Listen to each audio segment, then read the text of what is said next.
heard of it, but some say Bilderberg is secretly trying to take over the world.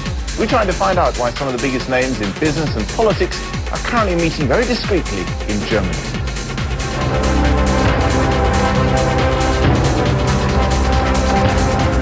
Conspiracy or cozy talking shop? The Bilderberg Group is meeting in South Germany this week, at least according to the Financial Times, which says a group of powerful men and women will debate the future of the world. The paper says the steering committee of Bilderberg includes Deutsche Bank boss Josef Ackermann, Nokia CEO Jorma Ollila, Daimler Chrysler's Jürgen Schrempp, and outgoing World Bank President James Wolfensohn.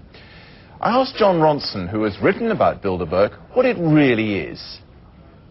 Bilderberg is a meeting of powerful centrist industrialists and politicians. They always meet in secret once a year in a five-star hotel with golfing facilities, and they've taken on the image for conspiracy theorists of the fabled shadowy cabal. These 100 elitists. Did you know Bilderberg Group was secret until about 5-6 years ago? No mainstream news had ever written about it. The New York Times said it didn't exist.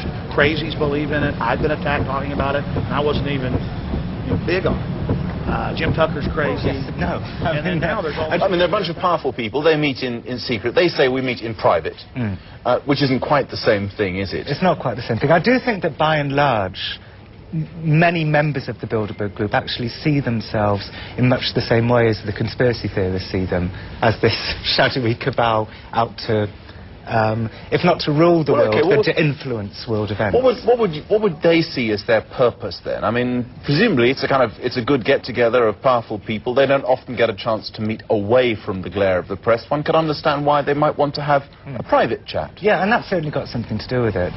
They see themselves as wise globalist centrists. They were set up post the Second World War. In Arizona fear an assault on sovereignty and states' rights. In Canada, the Liberals fear for their benefits and welfare system, for their social network that they have there. And from the Mexican press point of view, at the Ottawa event last... What kind of idiots are the American people that we put up with this kind of nonsense, that we tolerate a president? I can't even imagine what the Canadians are thinking. The Canadians, they've got a wonderful country, wonderful people. They're being rolled over just like we are. I just can't understand why there isn't an absolute, just straight-out statement from every American to the U.S. government: stick it and don't pull this again. I'm not sure what... I can't speak to the intellectual capacity of the American people or their ability to band together, but it's time people maybe got that's riled where up the in American this country. people's voice is heard through the state legislature. I hope that... They see themselves as headhunters. They'll get an up-and-coming politician who they think may be president or prime minister one day, and as globalist, industrialist leaders who believe that politics shouldn't be in the hands of the politicians, they try and influence them with wise words in the corridors outside.